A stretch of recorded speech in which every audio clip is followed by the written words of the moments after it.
Hello and welcome to our viewers everywhere. Human rights activism and work has always been prevalent in building this society that we live in today. But rarely has this human activism and work been seen in our communities here in Garo Hills. So that is why today we thought it is important that we bring in here with us the winner of the Young Achievers Award under 30 for her work in human rights field, a human rights researcher and activist herself, Miss Mona Lisa Barman. Hello, Mona Lisa. Hello, thank you. Welcome to the show, and I think congratulations are in order. Thank you so much. Right, Mona Lisa. So, getting straight to to the interview here today, I wanted to ask you what got you started in this field that you are in today. So, coming from an indigenous group and that too from Northeast, while I was growing up, also in my region as well as across the country when I was studying, I could see certain things, but I couldn't explain them. But as I went for my graduation and as I was learning things, especially during my masters, which I did from Tata Institute of Social Sciences, Mumbai, in Masters in Social Work in Dalit and Tribal Action, I realized that time this things which I used to feel and I couldn't explain were social issues. And my deeper understanding grew because of my whole curriculum and the how whole coursework was. And during my coursework of study, we used to visit the field work in different organizations. We were placed for a year or almost for a month or two, where we had to work with the program teams as well as we have to write reports or research work. So while doing that, I realized research can be used as a tool, tangible tool, especially in the field where we want to work for human rights. How? Because research, if done properly, you can make a policy change through it, or even at the same time, along with it, if you want to go and fight in the court of law, a well done research is always appreciated, because with the proper use of research methodology and everything, it's always appreciated. That's the time when I realized this is what exactly I want to do and pursue my career in human rights and doing research. That's wonderful to hear that it has been a gradual journey for you.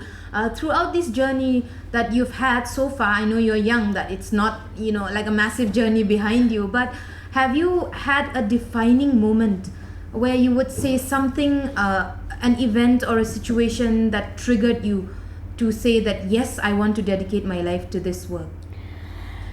I won't say something as a defining moment yet in my life. I don't know, since a very young age, I always felt very empathetic towards the cause of working for people. And as I was growing up, I realized during my growing up phase, and especially when I was studying law, that how important it is to help people. And I had interned in a few NGOs also those days. And that's the time when I realized I want to get into the development sector only. But there is no specific moment. I think it was always there, and I just knew what I wanted to do. And human rights as your line of work, now I'm sure you have received quite a few recognition, but then to receive an award, a Young Achievers Award under 30, what does it mean for you and for your future line of work? It means a lot. It means that if you work hard, you will get recognized. And also, it makes me feel that now, as these awards are coming up, human rights field is not very recognized. People don't know about the work much. So this kind of awards are appreciated, at least for this field even to get recognized. And this kind of work is done so that no more youth, other people come and join and work for, for the betterment of the society. At the same time, I do feel it brings for oneself a lot of engagement with the public to work as we are in the field. There will be a bit of compromise you do while working in this field with your personal engagements. But I think the personal engagement compromises doesn't matter when you're working for a holistic change towards the betterment of a society. And so can you elaborate more on what exactly was the recognition that this award placed on? Which line of work or which project were you engaged in? Okay, so I have been working on various human rights issues. It's not that only a particular thing. one of the works, when I was working with one of my former organizations, they had sent me to Nagaland for some reproductive rights issues. Right. So there were few research work I had done in the field, due to which my work got recognized. It was on reproductive rights violation, few cases regarding that. All right. So I believe that you are still more or less working in that line of work for the human rights activism. Yes, I am right now. Human rights is a huge umbrella term for various social issues we work. So right now I'm working with one of the issues on abortion rights, on the social taboos. You know what abortion as a taboo is still taken, and women these days generally, being their own body, they don't have the rights, right over their body to keep a child, or they want to abort a child, or also other various reproductive rights. They don't have a say these days, still in many parts of the country. So I'm working on that, the social issues and the stigma that's brought through this. Though it's a legal right, women can do that, but at many times it happens even a medical practitioner doesn't do it. True. So we are trying to work on something That's wonderful to hear that from your. I believe you studied law before you worked onto the research field. Yes. That's wonderful to hear. And so, if you would like to focus more on how the legal aspect of your study, how does it help you prepare for this line of work in human rights activism? Does it give you a clearer point of view, or does it help you ease into that line of work? Of course it does, because having a legal background and knowing what is wrong and right, it always helps you in every field that way. And especially if you're working for human rights and you know the law, and that's the best way you can help and reach out to many people, I think. And if it of course have helped me in various incidents. I'll give you a small incident. While I was even studying my masters, we went to this particular village for our field work. There was a case of child marriage, and they were not giving the details of the child's age, and the only place we could get the detail of the child's age was the school, and even the school was not giving the details. And when I said I'm a lawyer and I'm aware that I want to know, and they gave it. So there is always, law plays an important role even in my field of work. It does helps me a lot. True. That's wonderful to hear. And so having lived this journey, which is still, like I said before, it hasn't been that long for you, but can you highlight some of the major achievements that you've had over these few years? So as I studied, and I told earlier that I have studied in Tata Institute of Social Sciences, Mumbai. While walking through the campus and hallway, there was this particular quote I profoundly remember. So unfortunately I cannot remember who said it, but I do remember the quote. It said that the biggest achievement of human rights will be when there will be no work to be done for human rights. So I don't feel yet this is a personal earn. It is when we are working on the field for right of a person. We're working for an egalitarian society where everybody gets the equal rights here, what is given to them under the constitution of the country.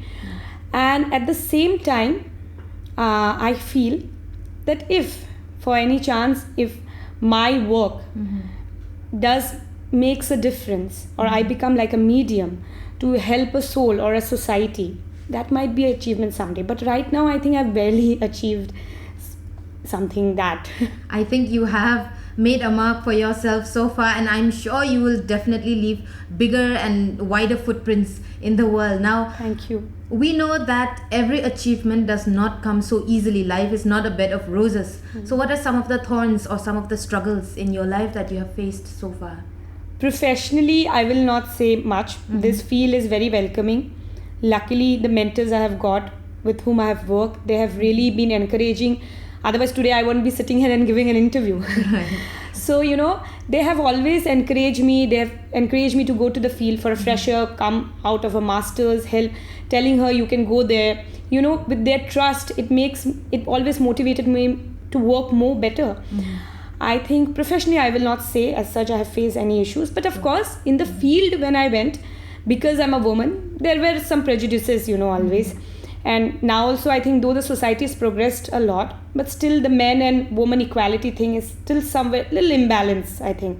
So that's why maybe I was at times questioned when I was in the field with this, she'll be able to do it, will she be able to stay in the situation, those kind of things. But education-wise, while I was pursuing my career, taking this path, I did face a lot of problem. So I'll just give a backstory. Sure, definitely. So I just passed out my 10th and I took up arts. So everybody assumed I'm a bad student because I'm not good in maths and science. So I took up arts. And look at the construct of the people. Like, where is personal choice here coming from? Maybe I wanted to always study arts. This was what I wanted to. And I knew it that I wanted to. But still people questioned it. And after I finished, then I went for law. After my graduation is actually the struggle period a little happened. Because even my parents, like any other parents, they wanted me to come back home. They wanted me to practice here, then take up judiciary, or maybe, do LLM and then go for a job as a professor or other options, But when I told them I want to study social work, they were a little reluctant. Especially I remember there's this uncle of mine, he made a comment. So you'll become the jhola wali who will clean the roads. Look at the privilege of people in our society, how they make these strong comments without even knowing about the career. Even if somebody wants to carry a jhola and clean road, that's their personal choice. Nobody has the right to say about it. But unfortunately, our society is, some way construct this way that they think that they have the right to say. So, but then fortunately, I got into Tata Institute of Social Sciences, and it was a renowned university. So people gradually stopped, saying things. But still now, I do struggle in explaining what kind of work I do. They still think, is it a stable job or not? That those kind of constructs come. So I firmly believe I had my own struggle, but at the same time, there's a need of so much of career counselors in school, so that the kids these days are not, because our society is, no offense to the career choices, are, dominated much with engineers, doctors, and they go up with some government jobs. I respect all of them who have chosen this career choices, but there are beyond certain things which people can go forward with. But I don't think, because there is nobody to guide them. So I believe if there is a career counselors in schools, at least they will get some support, where they can have the right to choose what they really feel to be like. So yes, the struggle will be lesser for other people, I guess, then.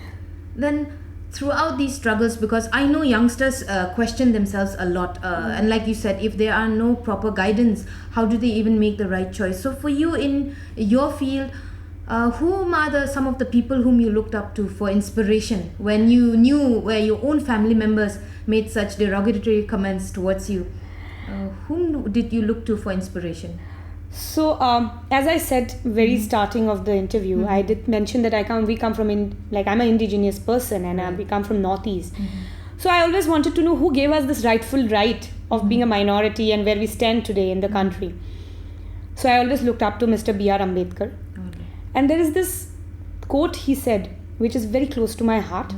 He said, I measure a development or achievement of a community through the achievement of the woman in the community. And this quote really always inspired me. And over the years, when I was studying masters, one of my friends did a mime on a poem called Still I Rise. It is written by Maya Angelou. She's a civil rights American activist. I do look up to her as well as I got lucky to work with few people whom I look up to, like Mr. Colin Gonsalves, Agnes Khersiang from Shillong, as well as Medha Patkar. But at the same time, I feel, inspiration can be drawn from anywhere. I get inspired every day because of my mother for her selfless work which she does for us. Sometimes not even caring for her own needs, being a woman and caring for the family. My father, who has given us with what little he had, the best of the education. My brothers, who has been always supportive. Walking down the road, someday I see a person helping someone, crossing their hand, like holding somebody's hand to cross the road. I get inspired with even that. So, inspiration can be anywhere. It's just that the right place you look at. So you can get inspired every day. True. I think that is a very important point for everyone to take up, that you don't look for any particular inspiration. Okay, so now that you have, I believe you have traveled abroad, you've been to Bangladesh, you've worked there for some time. Yes. You've been to the cities, you've come from a smaller community here in Garo Hills. How does the human rights scene change from cities or globally to locally? How does it differ? It does differ a lot.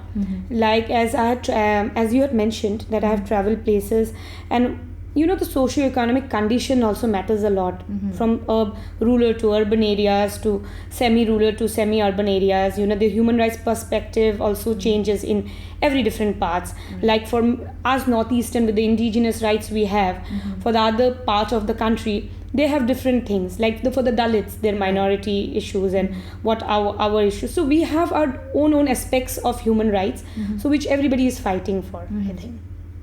Okay, so you've seen that, and you did mention earlier that it's true that our community is such which will still look for job security in the government sector, and for youngsters now where they are still so unsure about their future, where even with this ongoing pandemic where they are unsure of whether the future even exists for them, how would you advise them on how to go about in this line of work or to choose any other profession without getting weighed down or without being pressurized by this government sector security? So let's just go a little bit with human rights. Right. Just to work for human rights, I think there is some kind of spark or something triggers you. Then you want to work for human rights. I'll just quote a small example here. Like for example, Mahatma Gandhi, when he was thrown out of the train, something triggered in himself, right? And the rest we know is a history. So it's not that maybe he didn't face any kind of violation of his rights before that, but that moment in his life was the triggering moment. So to work for human rights, there needs a trigger, and at the same time an individual zeal to work not only for oneself or just the immediate family, but beyond that what you want to do for the community and how you want the community to progress.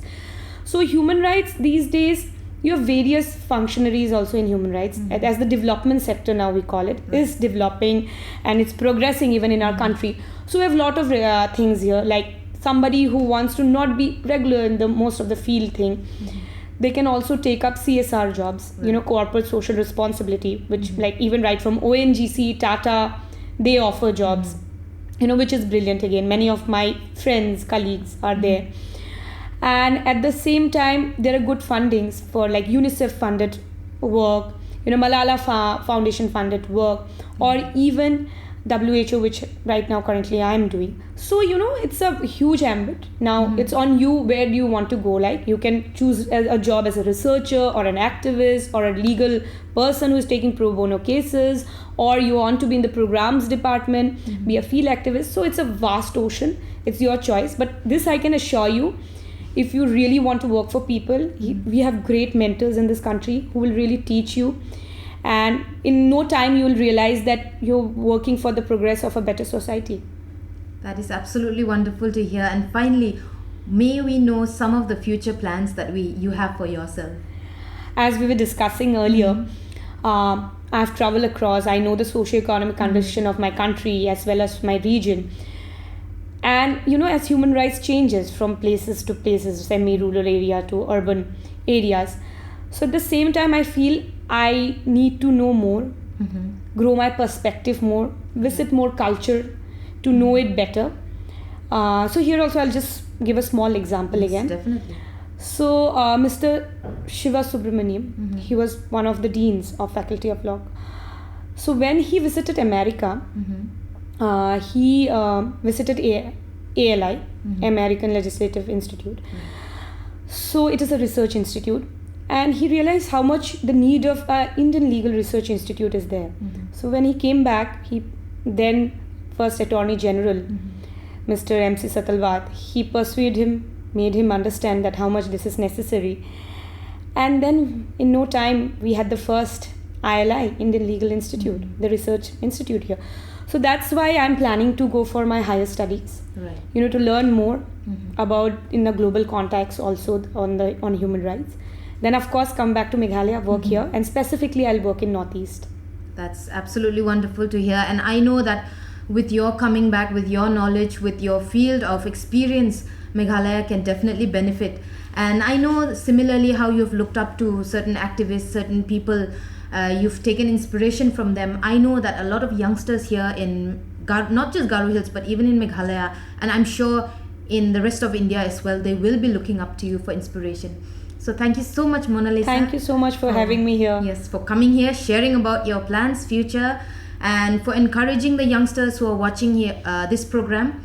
And congratulations once again. Thank you. Award. Thank you so much. All right. So thank you everyone for tuning in and for watching. If you would like to draw more inspiration, you know where to look up. You can get in touch with Miss Mona Lisa Burman if you have more questions for her. So thank you everyone once again for tuning in.